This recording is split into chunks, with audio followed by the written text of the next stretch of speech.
Welcome to the Heart Wide Open Wellness Podcast, where we explore therapy, Kundalini Yoga, and all things holistic wellness. I'm Hannah Zackney, LMFT, International Retreat Leader, and Curious Human. Whether you're tuning into us via social media or any of the major podcast platforms, we're so grateful to have you here. Here's to opening our hearts and exploring life together. Welcome to the Heart Wide Open Wellness Podcast. Today is truly extra special. So we have Becky Bradley here today, who just, we're going to get real weird. This one. We're going to get real, maybe what some people would call woo-woo or kind of out there, but she and I have interwoven into one another's lives in a very purposeful, meant to be way, and continue to just walk alongside each other, taking turns. Holding hands, taking turns, listening, taking turns, being there for one another. So with her 1,000,000% permission, I am able to share that we actually met in therapy years ago. I mean, I don't even know how long. It's 2018. Yeah. Mm-hmm. Okay. Mm-hmm. I remember.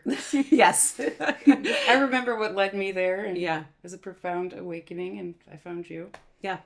Mm-hmm. And so we worked together, and I remember thinking, I want to be her friend. I don't want to just be working with her at this capacity.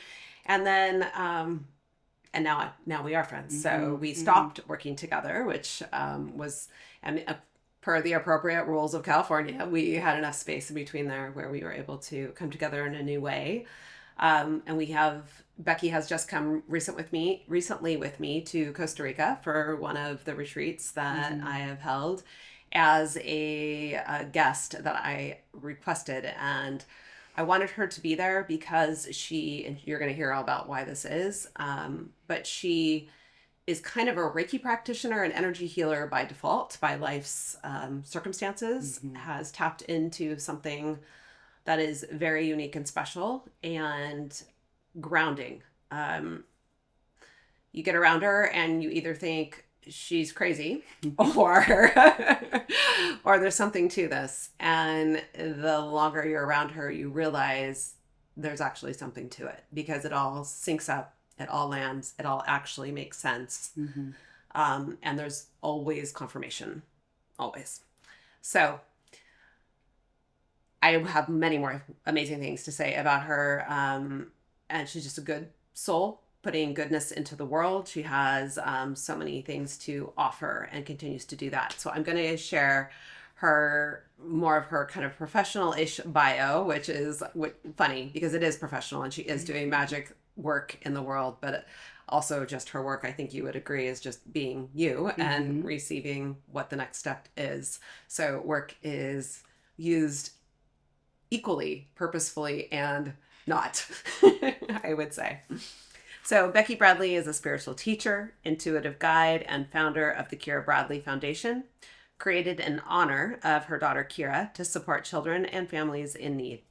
After Keira's transition, Becky's life expanded into a deeper spiritual awakening, one ruled in love, presence, and the ongoing connection between realms. She now shares messages of healing, hope, and remembrance through her writing, social media, and on her upcoming podcast. Cannot wait for that. Feel Good Always, the name of her organization. Becky is devoted to helping others recognize the signs, synchronicities, and the soul threads that guide us back to who we truly are. That's exactly accurate. That is. Did I send you that? You did. I am good. Yeah. I mean, I don't even know all of that stuff just kind of comes through. That is really beautiful. Yeah. Good. I'm glad you received That's a good description.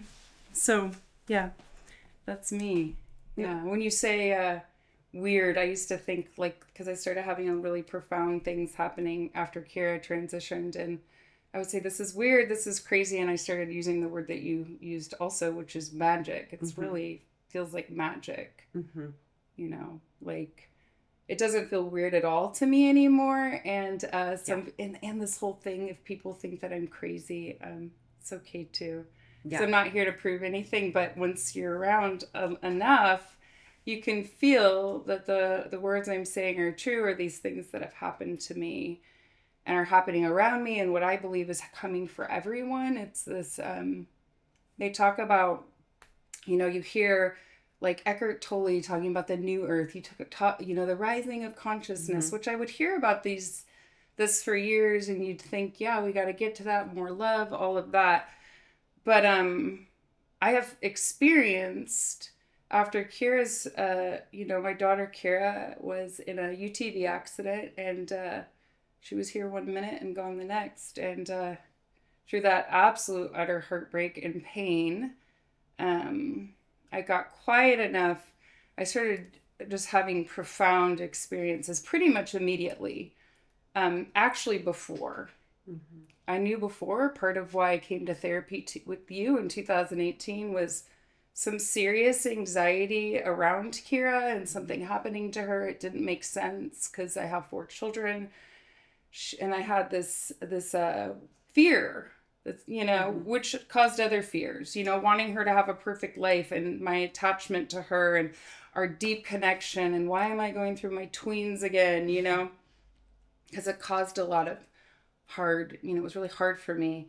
And I always like to say this, that because when I start to talk like that, there's a lot of moms out there that it's a normal fear to fear for your children. And so they think, oh my gosh, if she thought that and it happened, maybe maybe when I'm worried about my child. And that's not what this is. Somehow you're responsible for it or bringing it into the universe. Yeah, I don't believe at all. I don't think. No, I know you don't. Yeah. That's what people... I just think people think, because it feels, when we have fear, it can feel so real in the moment that sometimes when I tell people that, it scares them because they might have that same fear around their child. But this was, I was shown a lot of stuff. So... And I believe that I was shown that so that when it did happen, I could trust all of the others. My ears ringing. All of the other stuff that was coming into. I was given all these breadcrumbs. Even the weeks that led up to Keira's transition, I was shown a lot of stuff ahead of time. I started looking at all these signs. On TikTok, they had like all these signs that were being shared. And I literally watched every single one. And that wasn't something that I ever paid attention to before. Literally 4 days before. Lots of things happened like that ahead of time in those, 10 days ahead of time. And then immediately she was connecting through double rainbow over our house. And I would ask for a sign from her and immediately it would appear. And this sense of, it felt really strange because... this sense of my whole family kind of living in this other, in peace and connection. And we were okay, which was really weird in moments because we also were really not okay. We were not okay. And I want to be clear on how really hard this was. I could not grocery shop or check an email for 4 or 5 months. I was not okay. I sat in meditation all day, because that's the only thing I could do. So it was really, really painful, but Keira was trying to reach me and I was having profound experiences, which have only accelerated and continue to accelerate. And this isn't just about me having a connection to my daughter, because you hear of this, that people, mediums or whatever, where I can connect to the other side. It really isn't just that. It's really carrying this to other people to see the truth. I actually don't have to do anything. It's literally just coming through me, and it starts happening to everyone around me. I think you witnessed it in Costa Rica. To me, it seems like everyone's having signs because everyone coming into contact with me is feeling this deep connection and start seeing the number 22 or, these are, rainbows or ladybugs. Everybody's house is filled up with ladybugs. But it's gone so much farther beyond that I don't really share. I share a lot on social media, but it's if I'm sharing it on social media, that's teeny tiny piece of what's happening here. And having you question your own reality. And it's pretty profound. And it feels extremely peaceful. It's that. It's heaven on earth, which... that part doesn't make sense. So I tell people, if you don't just look at me and how I'm You know, I feel pretty peaceful. That's where we're going. That is where we're headed. I've experienced it. It's here. It's done. You know, for me. So, well, one of the things I've heard you say is, well, I'm going to probably reference a lot of things I've heard you say, but one of them is when people come up to you and say, "Are you okay?" or you know, give you the impression that they are overly caring of just, "Are you fragile? Are you tender? You know, what's going on?" That you can confidently say, I am actually okay. I am better maybe than most people," is how you have said it. And I also appreciate just how you already did that does not mean that it hasn't been and isn't and is continue to be hard, but there is some level of, I don't know, there's two places that it's the duality. Yes. I do feel pretty good considering my circumstances, because, you know, when I had this fear, it was like, that would ruin your life forever. How does a mother, especially, people might go, "Oh, well, maybe she's not as connected to her kid if she's that." No, my entire life and existence is about my children, and Keira and I were extremely close when she's here on earth. And of course we still are. And that makes sense now, how I was so energetically connected to her even when she was here in her body, and I still am. So no, it does not mean that I'm just like, but what it meant was this idea that it's over and it's the end. And it's actually, she was just showing me so much stuff ahead of time, you know, like right after, like we had, like, I would hear, like, "We don't have time for you to be in grief for 4 years. There's work to do." Keira would say this. Yeah. It feels like my own thought. It's, you know, I would hear her too, but a lot of times, but then just like really wild experiences, like confirmation after confirmation after confirmation, just really, people ask me, "Are you gonna, you know, you should write a book." I'm like, I literally could write a book about last weekend. Yeah. I mean, there's so much stuff happening all of the time. I'm like, this isn't a book. Yeah. This isn't a movie. This is a fully felt and lived experience that I am deeply living right now. And that other people, I'm watching it happen to other people, including you, people that, as we're ascending, you know, we're moving into this higher level of consciousness that's not, it's nowhere else. We're not going anywhere. It's here. Yeah. And where the animals just show up, you know, and it's like it's, you know, sometimes I feel like Snow White, because they're just like, they just come and they stare and they do things that are not normal, you know, the ladybugs that were everywhere. People will all start talking about, if I have a thought, someone will like start talking about it right in front of me. The sound bath in Costa Rica, where I knew we were about to experience a crazy lightning storm. And we did. Oh man, we did. And that's, or, you know, rainbows appearing the second I walk onto the beach. I mean, that's just, it's my life. And it's like, how does that work? That the physical world can be experienced in a way that you can't deny that something much, much bigger is happening here. And it's to move humanity. I mean, it's happening, even though maybe it doesn't feel like it. Yeah, I live in peace. People worry about me. And I say, and I'm doing better than most. And I'm talking about everyone. Because I don't live in fear. I live in peace.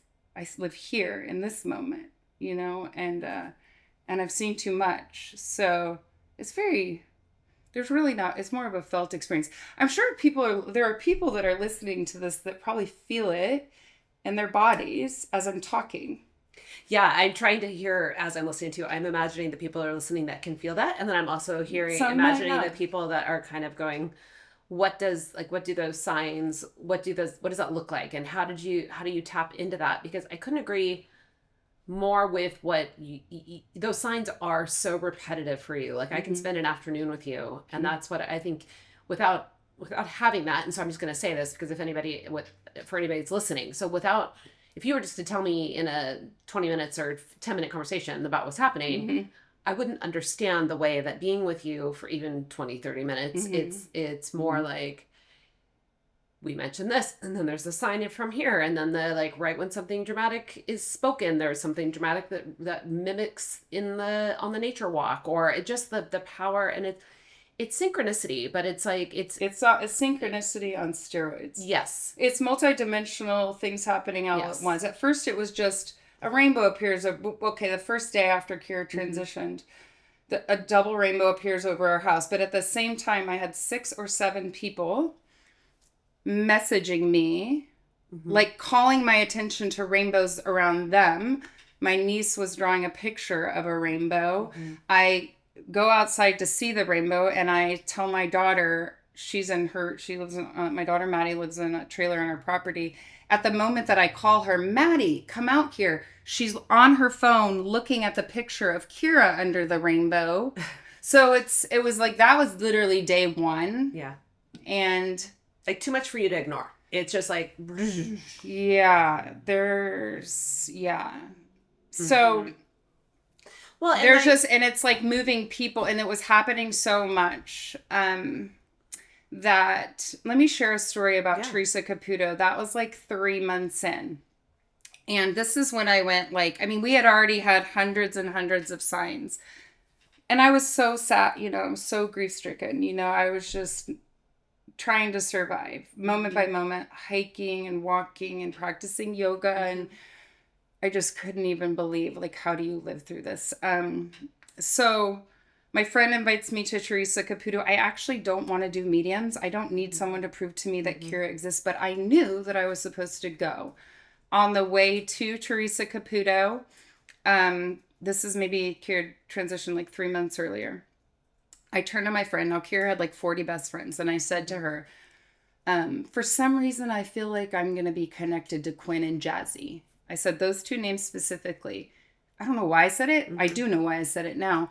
I said it, and I just I had not really connected with them at all at this point. I couldn't even be around her friends, not at all. That's not the truth today, thankfully, because I'm around them a lot. So I said that.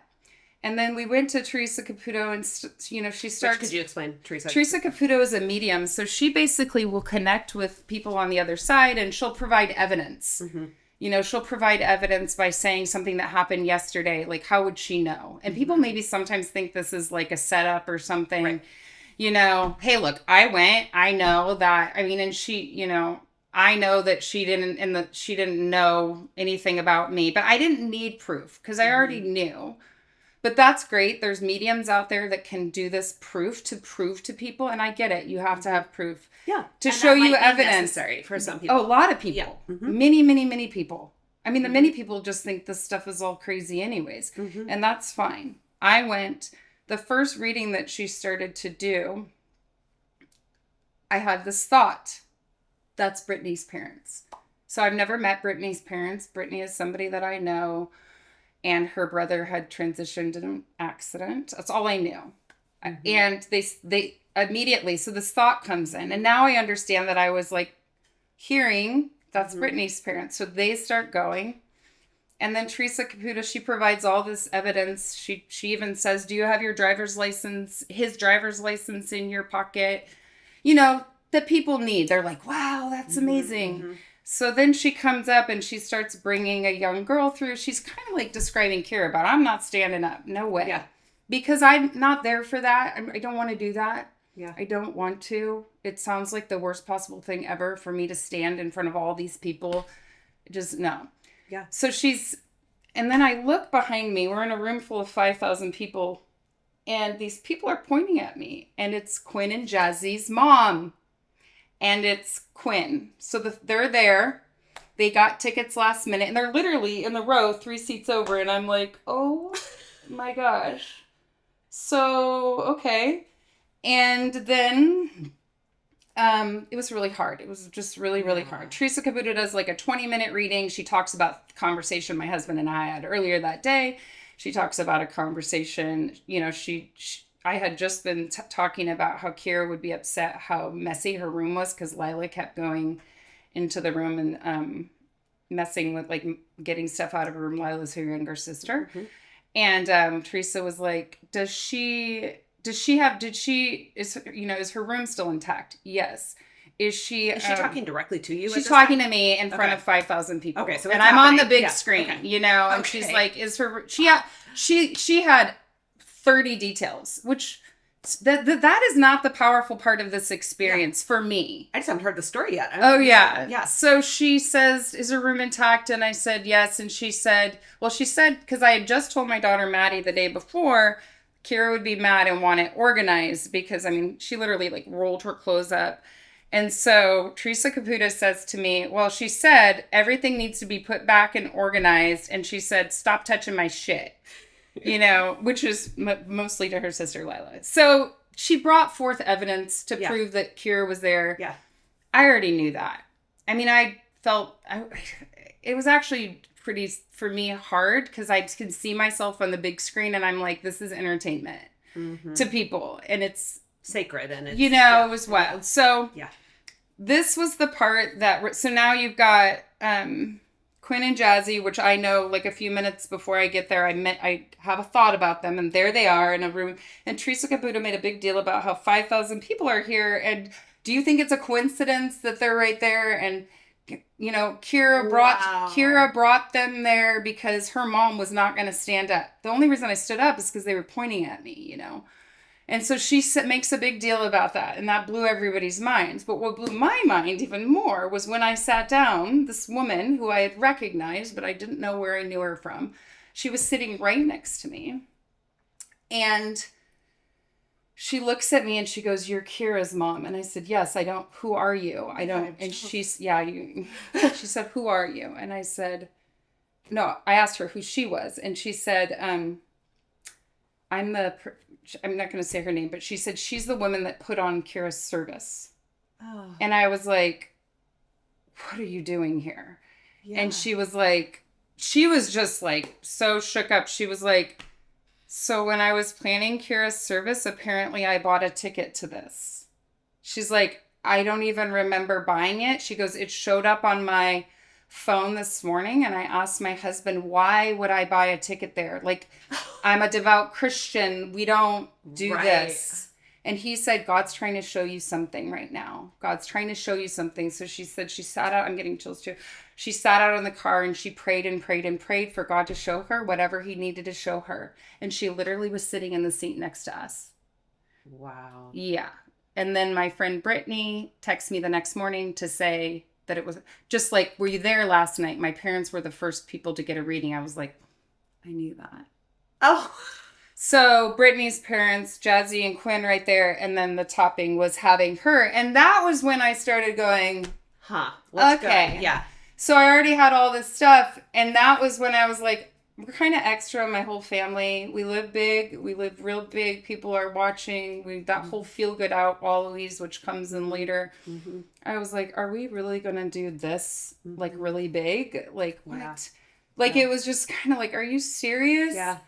Like, of course, Keira's going to be this soul that can literally not only come through in a 20-minute reading out of 5. It's a big deal to come through at Theresa Caputo anyways, because you've got 5,000 people there hoping that their loved one comes through. Right. She not only comes through, there's like things happening, people being brought there to make sure she comes through almost. And to show me that this is much bigger than just a connection to the other side. And she has brought people to me like this over and over and over again. Over and over. I am so glad you shared that story because I know the after effect but that makes so much, so that was like almost like a breaking open. Yeah, it was like a big part of me going, okay, this is, and it still was really, really hard. Mm-hmm. But what was happening was I was getting more and more, and like I live in a human body, so my body also has to be able to process all of this energy and light and everything and all of these experiences are a lot. And so over time, I was more and more and more and more to today. It just doesn't even surprise me. I'm just like, of course, because stuff like that happens all the time. Yes, it does. Everywhere I go. How do you ground yourself? Because one, I just want to say, I think, people tap into whatever it is, 5D or a different dimension, or be able to like live in dual realities or whatever. I don't know what I don't need to label it, but there's people that are doing different things in different ways, and we're not all doing it the same way. So, right. So there's just normalizing that the way you're doing it is very unique. I mean, I'm not even trying. Right. Which is what, like, you don't, like, that was the thing, is, like, not trying to figure it out. Yeah. I'm so surrendered. Show me what you need to show me next. Like, right now I'm at a podcast. I'm doing this podcast, and I just trust that I'm being shown whatever I'm supposed to do next, you know? So as 10 days before Keira transitions, you start to see signs. Like, that starts to stand I didn't out. know. Right. So I didn't know until it happened. And then I was like, oh my gosh. I mean, I was having signs for a very long time. I thought, but yes, like 6 months before, I was sitting and a woman was speaking, and I didn't know her that well. And I went up to her after I heard a message. I told her, I heard a message that I'm supposed to talk to you. And her and I went out for lunch, and I don't usually do that. I'm not like going, I mean, I do go out to lunch, but it's not, it's not something I do. Well, her daughter had transitioned like 14 months before Keira. So it was like putting her in place. I didn't know until it happened. And then same thing, another person that I have known for a long time, but he started really circling my life about a year before Keira transitioned. And his daughter had transitioned 6 years earlier, and we never talked about it. Because people don't, I get it. I get it. I would have run from someone like me because it's my worst fear, like looking at me. And so... Well, people don't know what to say. I get it. Overwhelming. And I don't judge anybody for anything. Yeah. It's like, don't worry about it, you know? Like, I get it. It's a hard thing. So I never brought it up to him, but 3 days before, and I've known this person for 12 years, the first time he ever mentioned his daughter to me was 3 days before, and I looked at him and I said, you know what? That's my worst fear. So all of these things happening right before, I got to talk to her over FaceTime 45 minutes before, and I believe all of that was all very, lots and lots of things. Her foundation. Yes. So Keira, while she was here on Earth, pushed to do everything before she was 16. That's not a coincidence either. Like, I can see all of these things. She went to prom in 7th grade because she was homeschooled for a period of growing up, and they had prom. She pushed to get on the jet ski. She before she was 16, I kept thinking, I need to get her a car at 15 and a half. This one cracks me. Yeah. Yeah, which is kind of a weird thought because my daughter Lila turns 16 tomorrow. Trust me, she doesn't have a car yet. Car. Yeah. No. But and I know that was me just kind of knowing. So Keira did get a car at 15 and a half, and she was, she'd sit out with her friends and be in the car and stuff. And, she never made it to 16, but she did all these things, including she started going to Camp Rockin' You, which is a camp. It's a summer camp that my daughter Maddie went to. So Keira's first time there is at 18 months old. And then we have this connection to Camp Rockin' You. And then she goes as a camper. And then you can't be a counselor until you're 16, but she wrote a persuasive essay and convinced them that she was capable. And the camp works with foster kids. So she worked with foster kids as a counselor at 14 years old and 2 summers. And her last day on Earth, she was shopping for foster kids. So it's not like Keira was doing this all of her life, It's not like every day she was shopping for foster kids. She was a teenage girl having lots of fun, doing all kinds of things. But it is not a coincidence that her last day on Earth, she was shopping for foster kids. Our last texts are about that.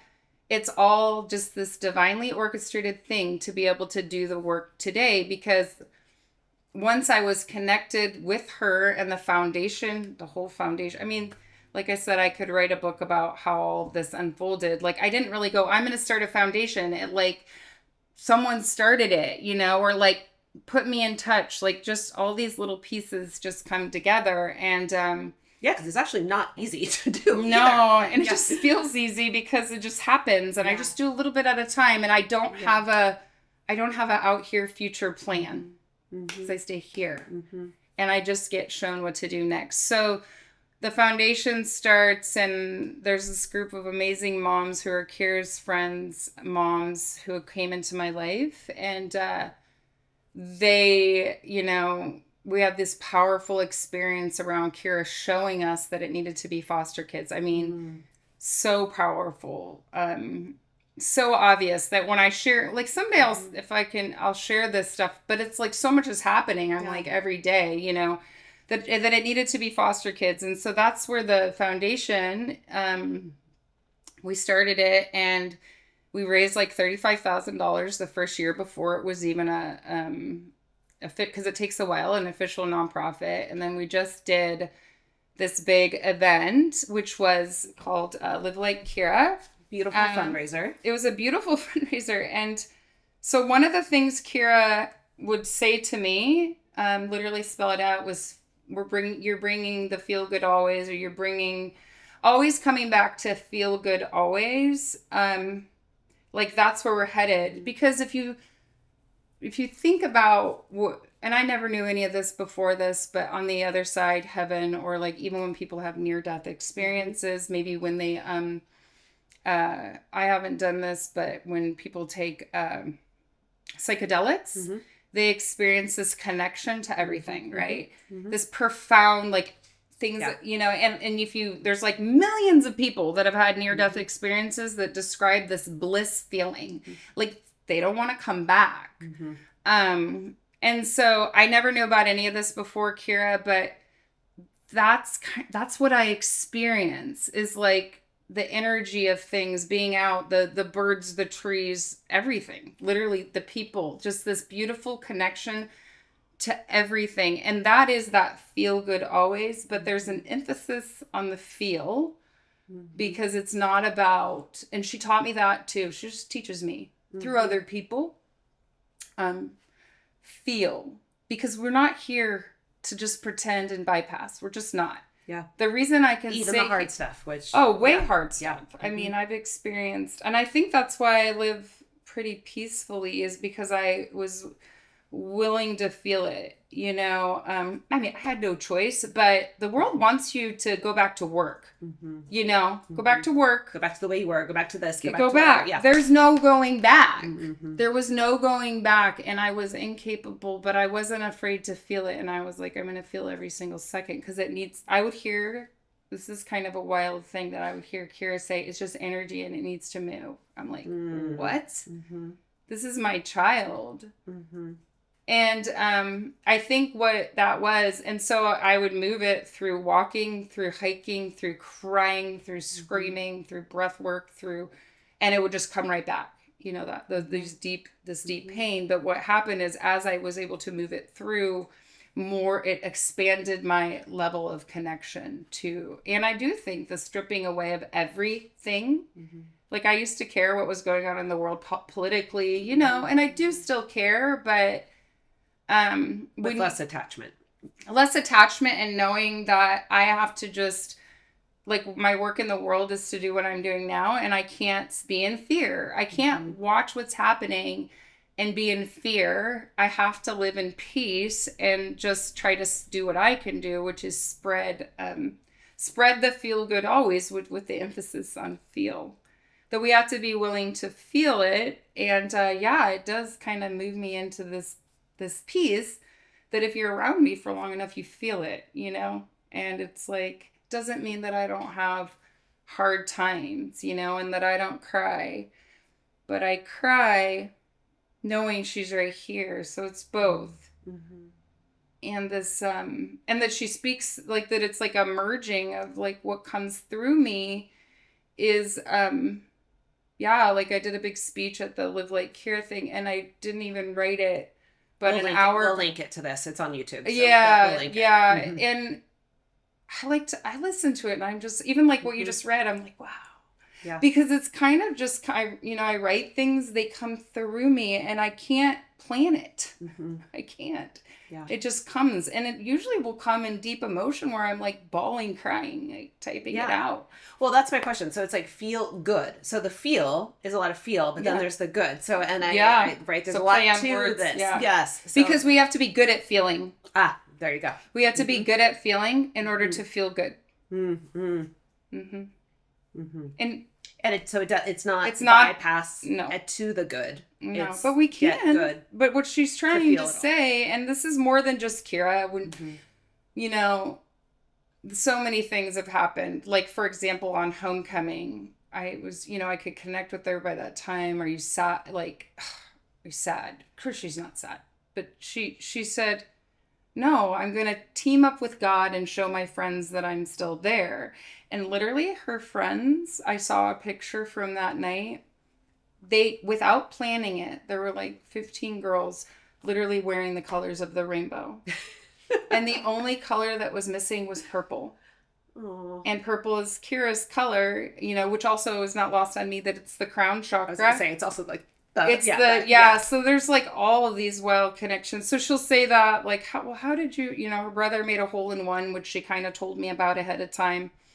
And as he made the hole in one, a hawk literally flies by and lands in a tree. And we have it on video. Mm-hmm. We also get all this evidence for, the movie or something someday. I have no idea.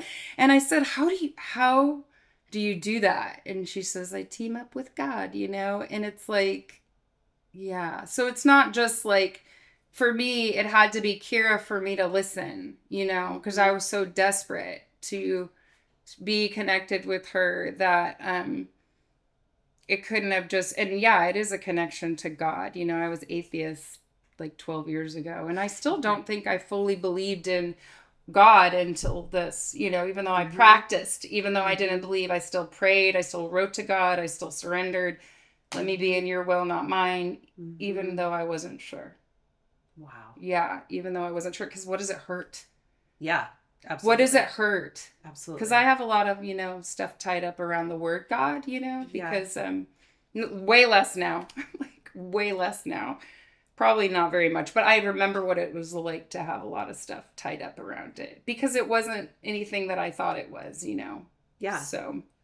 And even before this, like, you were stripping away things that didn't matter in your life before this. Mm-hmm. I remember that being part of some things we talked about, and just, I don't need this.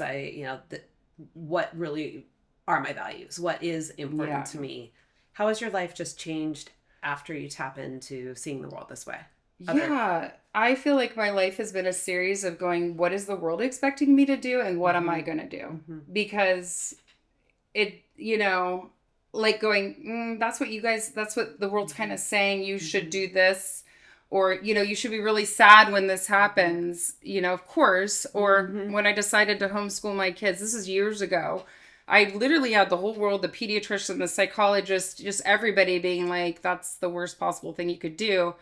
So just kind of like, or I got a divorce 20 years ago, and it was like, and I've shared that my former husband, I love this. Yes, we're really close friends, and the world would tell you that that's not okay.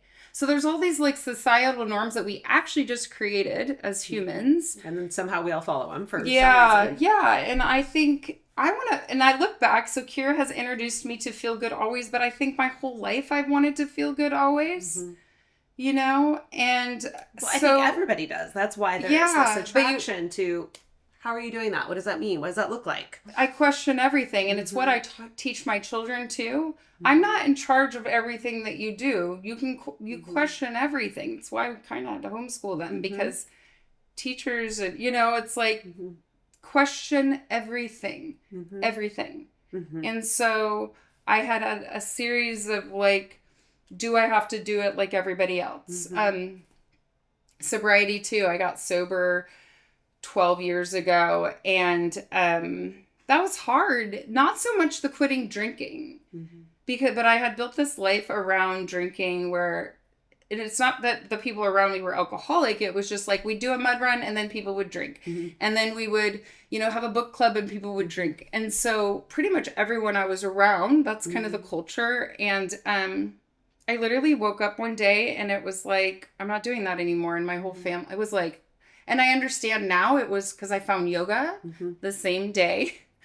And so it was just like this thing where I was willing to kind of move out of my whole life, into something new. And because I was just like, something told me that I needed to. And Mm-hmm. I still am friends with all of those people today, but it just opened up this whole new world for me. Yeah.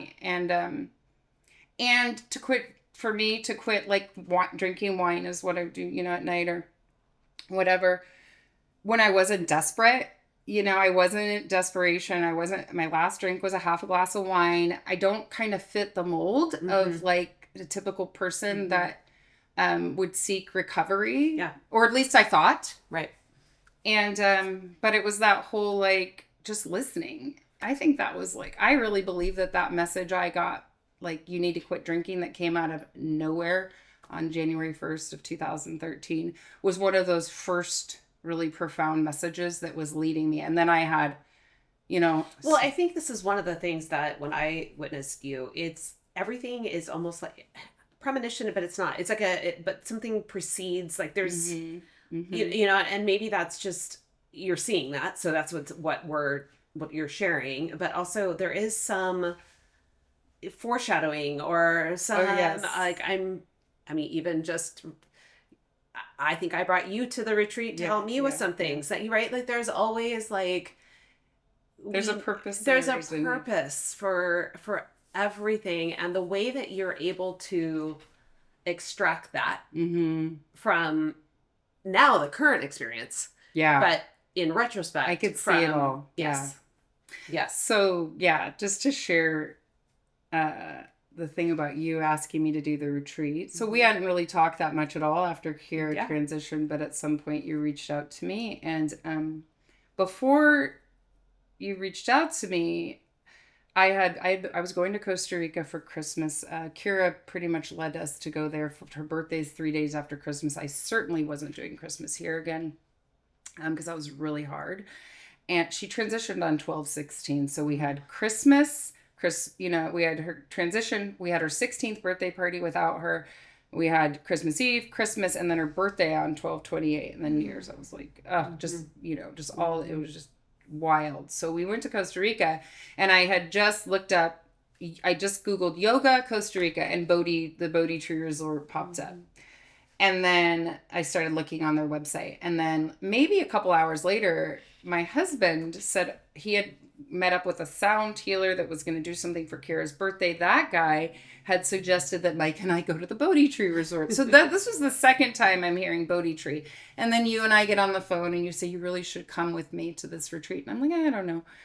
And I get on the website and see that it's at the Bodhi Tree. So that's how I get shown ahead of time that like, you're supposed to go here. Yeah. Even if I think that I don't necessarily need to go to Costa Rica, it's like, I don't know if it's for me or if it's for the people that are there. And it turned out it was for all of us, very much for me. Yeah. Very, very, very, very much for me that I needed to be in Costa Rica.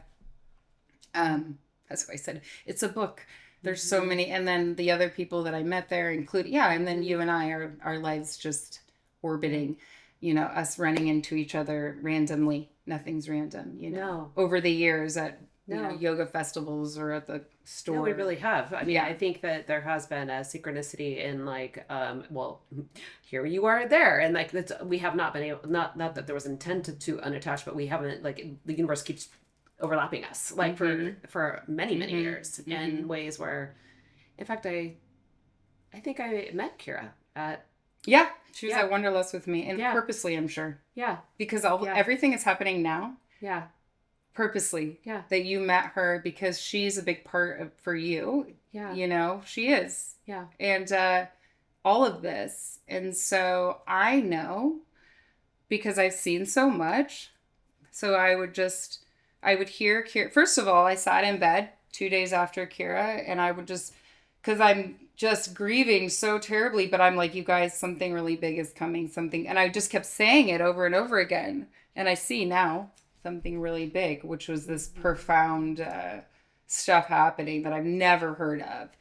And I was like, all the people are coming is what I would hear. The healers, the people that are going to help you, they're all coming. And then they showed up, including you. And you were there before, but you came. And so now I'm just like, anyone that comes around, I'm like, you're part of at least my experience here. No coincidences.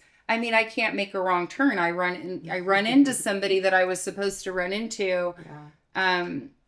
I think that we're all living a divinely orchestrated life. Yeah. I believe that.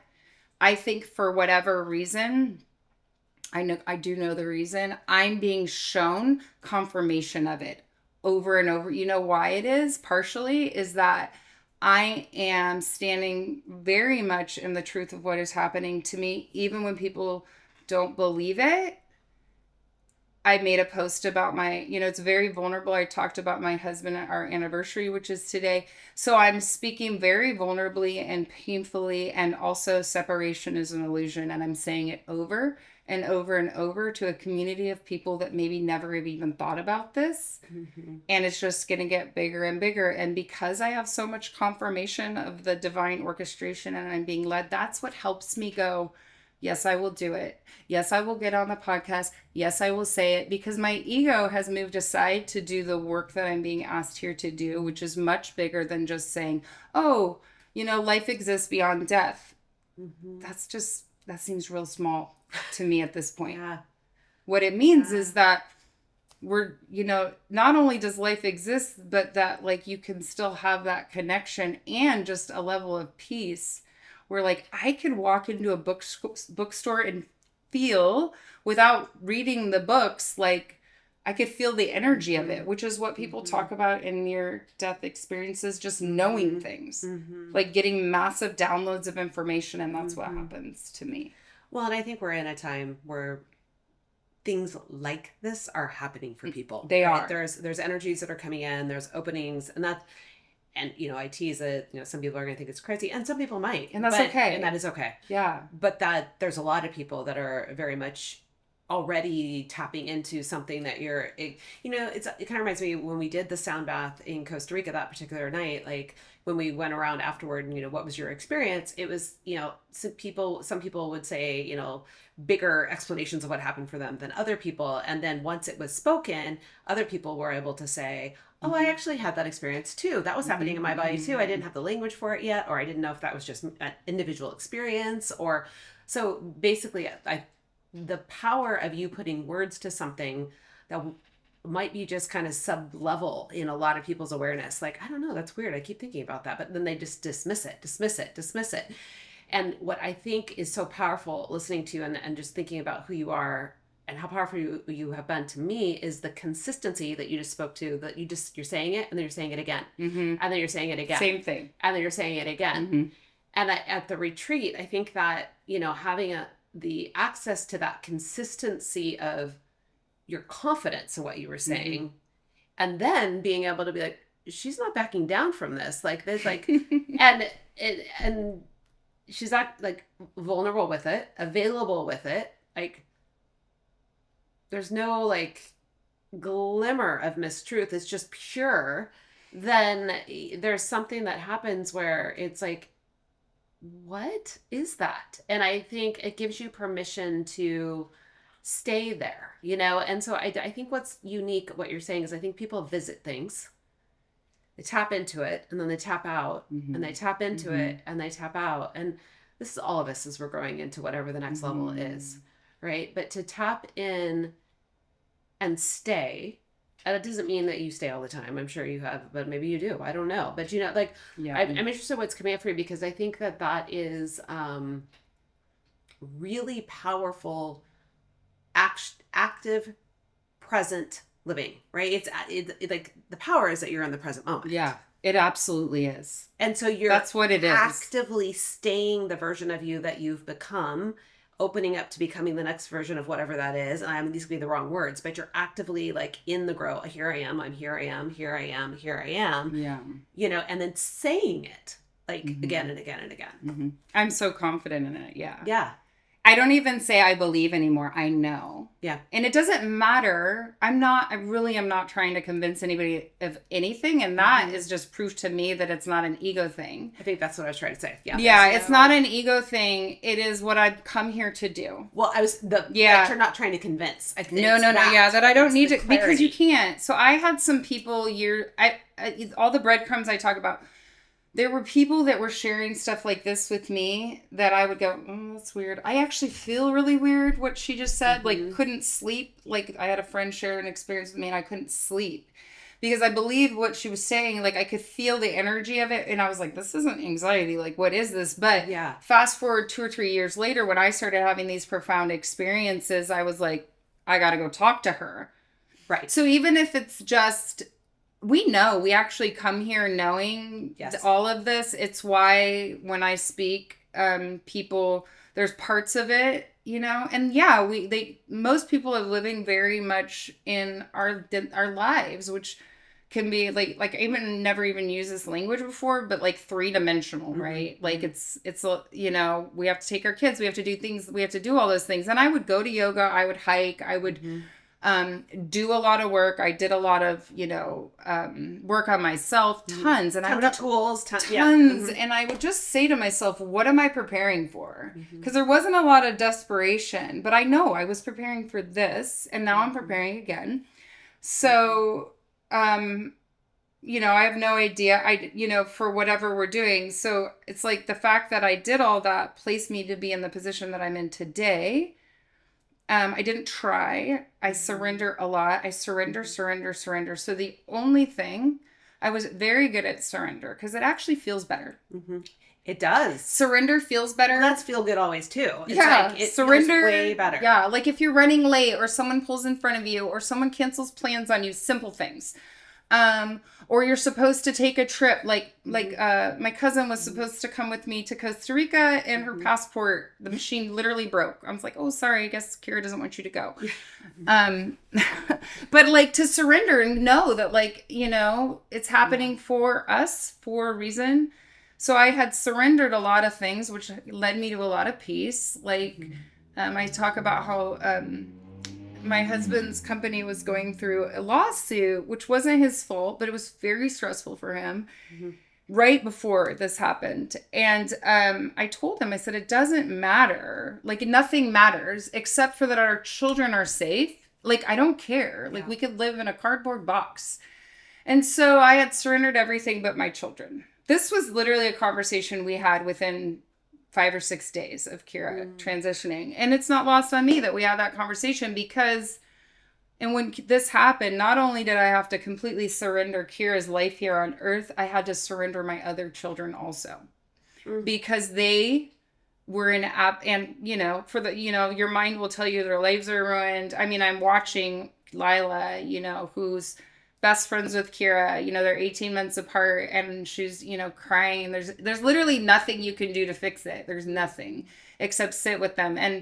And so I had to surrender them too and understand that they were on their own trajectory. I stand with them. I'm with them. We all do this together. And the profound experiences that they've had, the levels of joy and expansive, like how their world is expanded, you know, because of this. And it's like, who am I to get in the way of any of that? So complete surrender. You know, my daughter Maddie was recently in the hospital. Very scary. But I really I wasn't in very much fear because I'm pretty surrendered to living in this moment. You know, I'm here, you know, and I don't have any control anyways. All that fear around Keira didn't save her. It didn't save her from leaving. She was going no matter what. And that is what I believe, and that is what she has shown me. And so I stay present. Yeah. And I would have all this pain around, what about when Tyler and Abby that's my son and his wife, having a baby? Or what about when she's supposed to graduate? Or what about homecoming? I would put myself in the future and feel the pain of the future over and over and over. Or the past. It was super painful. And it was so painful that I had to come to the present moment. There was nowhere else to go. Yeah. I couldn't go back and I couldn't go forward. So I just stayed here and I had like a little routine of meditation and for hours and hours and walking and I'm watering the plants. Now I'm watering the plants. The water's going into the plants. Now I'm walking to I was narrating every move to make it through the next second. Nothing brings you to the present moment. Even in doing that, though, you're like, here I am in the present moment. Here I am watering the plants. Here I am being present. Here I am being present. Here I am, you know, doing this. I'm taking a step. Here, taking another step. That's actually similar to kind of what is tethering you still, and what is, increasing the access is, now I'm seeing this miracle, now I'm seeing this miracle, now I'm seeing this miracle, now I'm seeing this connection, now I'm seeing this connection. I mean, it's kind of like, it's almost, that's interesting, because it's like, that's how you got through, and that's also what's getting you through. And it's what gets me through. And I don't go back and forth usually, because it is my connection to Keira, and it's my work here in the world. It's not about me. It's it's about it's spreading this, and even just people understanding that, hearing me gives people hope. Just like there was a lot of people that gave me hope about grief, or just anything, any really hard thing. I have lived through what most, like, the hardest thing I could possibly think. Yeah, for sure. But our culture and our world would tell us that I was living without Keira, that she was gone forever. And that's not true. It's just not. And yeah, of course I would love to go back to sleep, No, if I have to be here without Keira, then I'm thankful. I'm so thankful. I'm just like, thank you for giving me something to do. If I have to stay here and live without my child here on earth, I'm so thankful for something to do in this moment. So it's like, when you asked me to do the podcast, is that going to help people? Yeah. Is it going to help bring more of this consciousness onto the earth? Because it's like a ripple. So as we do it, and as more of us are talking, when you were saying, a lot of people are having these experiences. I talk to hundreds of people, like on an individual basis. Yeah. And you're going to talk to hundreds more, even from just each time you speak, and more people hear, the more people are able to say, oh, yes, me too, and share. Yes. And once you talk about it, it increases the frequency of it, and it happens more. So on any given day, I might have, like, in an hour, 10 different people texting me their signs. And then their sign connects to the next. Like this morning I woke up, I had somebody texting me about water, but I had already got a YouTube notification on this, like, water signs and water. So it was just like 5 different people that don't know each other all texting me about that. So that was like the theme. Yeah. And which, this is what happens behind the scenes with her. It's like there's something that comes up, and then there's 15 texts and 20 pictures and, like, a song, and like the guy yelling across the street the same thing. Like, it's just crazy. It is. It is. And it's like, it's gone to the point where, let me share one thing that just happened today and yesterday. And it ties into the foster kids, because we raised $40,000 at the event, which literally, like, I shared about it in my YouTube talk, or the speech that I did, about how she she was showing me bears ahead of time, lots of bears everywhere. Yes, and then I show up to the Feel Good Always party, or where the venue was, and there's a gigantic bear out front. Like, the same, I was getting all these signs around bears. And so it's just like, she's like, don't worry about it, I'm planning this. So what happens to me, and if people are wondering, like, if you start seeing things happening in your world that you see, oh, that happened to me, and now it's happening to her. That's a connection to show us how we're all literally one and connected. So I see that. Like, I could have something happen to me, and 2 hours later, somebody's texting about how that happened to them. So this is a story about deer. I look outside my window. This was a few days ago, and there's a deer in my yard. Literally a deer in my yard, just standing there. And I live on an acre, so it's not unknown. Maybe a few deer over the years. Not in the yard usually, but it's staring at me, because they do that. They stare. And I turned for half a second to grab my phone. I told my husband, there's a deer. And I turned, it's gone. And as I'm turning, my daughter Lila is texting me a ladybug at that very moment. So, okay, deer's gone. I'm like, where did it go? Did I just create that deer in my yard? I have no idea. So then fast forward an hour later, Lila and I are driving somewhere. She takes a different turn. She goes down a different road than we normally go on. And of course I know, okay, there's a reason we're going down this road. No wrong turns.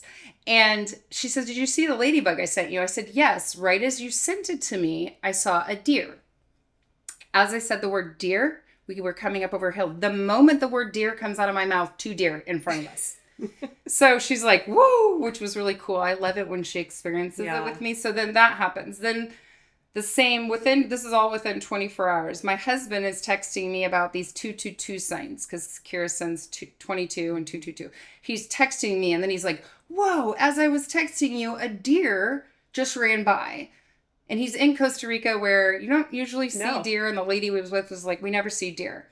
Then my son, I tell my son, within an hour that my son and his wife go golfing. And we're all together. They go golfing. They get cart number 22. A deer comes by them. And I said, wow, so you have a pattern of signs and deers. So you got me. The only person left was my daughter, Maddie. And I said, oh, yeah, you're going to see deer. She was like, well, I already did. So she already did. So all of us saw deer within a 24-hour period. And then this morning, a couple hours ago, I was on social media and I had a suggested, this is so wild, so beautiful. I had a suggested, like, follow this group, and it was Deer Creek Farms. And Deer Creek Farms they just experienced a fire, and it's foster youth that are transitioning. It's like young adults transitioning out of foster care. Their house burned down. Oh. So I was like, she's showing me the deer for our whole family, all seeing deer individually. So we saw like 5 different deer. I said she was showing me this so that we would know that that's who we need to help. And so I already connected. And then since then, there's been more deer. My son saw a deer. My daughter. I text follow up confirmation. Yeah, I text the group chat of those moms that helped me. They have already seen deer. This is all within the last couple hours. I was like, be prepared because you're about to see a deer. About 20 minutes later, one of the moms is like, a deer literally just walked out in front of my car. Yeah. So these are the kind of things where people can be, yeah, it's deer season. Mm-mm. Yeah. It's showing. It's like the physical world showing what to do next. And it's always about helping people. Always. Yeah. And what I've loved that you have said, because I think another beautiful thing that's hopefully people are receiving is that when you hear people believe the signs, they start to go, oh, I actually have more signs than I'm giving credit to, right? So you say, if you think it's a sign, it's a sign. Absolutely. Yeah. Every time. Yeah. If you start thinking, I wonder if that's... or it is.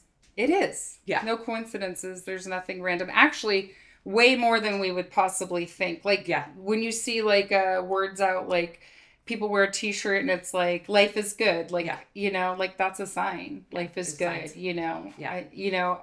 Everything is, and for me, I feel the energy of it. Like, I could be walking through and, like, one book title will pull my attention and it'll say, but... yeah, and when you start living like that, it does start to feel good always, because it's not only about, it's just that there's more happening here than we think. So it's not just about, like, thankfully for me, that Keira's doing her work on a higher plane and that I'm still super connected. She sent me here, you know, I was always coming. Yes. And you were always coming. That's why we met. You know, it's so clear to me. And it's so, one more thing about this, about you. So I'm surrounded right now, when I look at the women in my life, the people that have come in, the people that were coming in, like, in the 5 years ahead of time, they're all really powerful leader women, okay? Every single one of them that are getting this call to do it bigger. My whole body has chills right now. To do it bigger. That it can't just be a one-on-one thing. That we have to stand in our truth and our power to spread this, really, the truth about who we are and love. And it's not pointing fingers at anybody. It's just helping us get back to remember what we came here for. And so I'm kind of in awe of it. Like, I literally am just surrounded by, and I'm watching it happen with you, and I'm watching it happen with this friend and this friend. And I'm like, wow, I'm just literally surrounded. And that's not a coincidence that no, it's not. We're all coming together to be like, this is big. Yeah. This is about feeling good, but this is about the work we're being asked to do that we were always going to do, that maybe the world looks like it's burning down, but it's really, it's getting better. It's getting better. It's getting better, you know. And I think I would have had a hard time saying that before, because I think about what people think of me. Yeah. I literally don't care anymore what you think of me. Yeah. I believe you. I don't. And because it's refreshing. I think that's part of... yeah, we have to let that go. Yeah. I can't, you know... that's part of what's making you free. Right. Yeah, or it must be nice. A lot of times it was like, I do have a good mirror. I live pretty happy. And so I would fear that if I shared in the way that I did about my piece, that people would think, oh, that's because, you know, you have X, Y, Z, you know? And I think... if I had all the things you have, I'd be happy too. I'd be happy too. And it's like, my child died, okay? And I'm still doing all of this. And I never say that I expect people to be like me, or I understand everybody's on their own journey. All I'm saying is so I would have experiences where maybe people would be jealous or whatever. I would feel that, where they would say it. And it's like, I haven't really experienced jealousy. I experience inspiration, because if it is possible for someone else to live in peace, then it's possible for me, Yes. And I think you're doing a fabulous job of putting out there. And that's exactly the message that is so important to share, right? Yeah. Because going through what you have gone through Yeah. is earth shattering. Absolutely. It does not mean that I cry every day, but I live in both places. Yeah. And I'm totally fine to cry today, Yeah. But I think it's a little different. It's definitely different than it was in those, that first really 9 months. Was really, really, really hard. And I can acknowledge that. And I also know it's happening for people when they're in pain. I always knew that. It was hard to say, what do you mean this is this? It was hard to use that thinking that I had on this, Oh, absolutely. Because I was like, this is my child. Nope. Absolutely. I'm never going to be okay. Absolutely. So it was surrender everything, and then it was okay, no, that too. And well, there's so many key messages, right, that you've offered today. The surrender, the stay in the moment. There's tenets under what you're saying too. Be open to the signs. If you feel it's a sign, trust that. Use the sign as a form of connection. There's so many little instructions that you have shared that are opportunity for others that are in grief. I think grief is, grief isn't always, it absolutely, this is probably the most, I can't even imagine anything worse either. This is the most intense form of grief. Yeah. But grief comes in many packages. Yes, it does. And a lot of people really could benefit from some of those little instructions. And I just thank you a million times for being as vulnerable, as true, and doing whatever it does take for you to be as consistent and confident in what you're offering. Because that is... It doesn't take anything. I know. It's so natural. It really just doesn't. It's just when it's truth. When you hear truth, when you feel truth, it's easy. That's why I can stand in it and say it every single time. And I'll say it over and over. I'll be like, actually, that's what's happening right now, because I don't even think about it. It just comes out because it's truth, right? Yes, and we have to wrap up. But at the same time, you keep getting me in here again.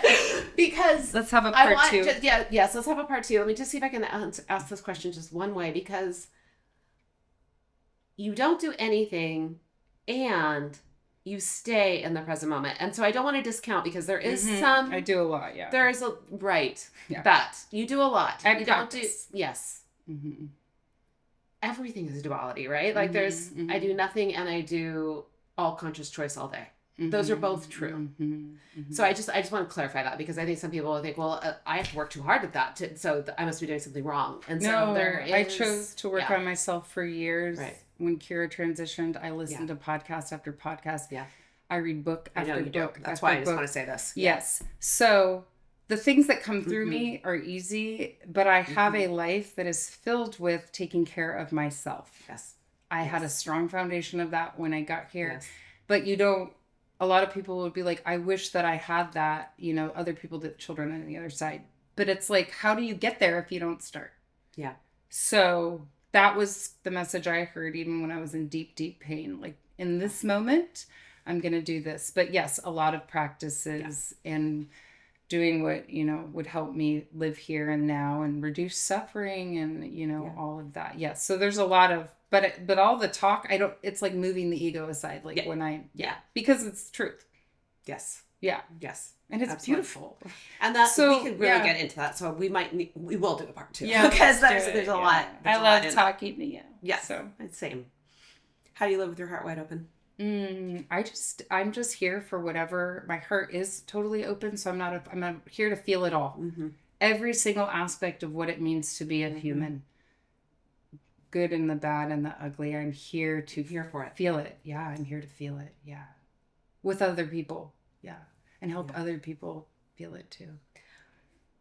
That is one other thing, just to really accentuate that you have not isolated in this healing. And I think that is, you have actually expanded in your reach and your availability to let people witness you. And it's hard. Yes.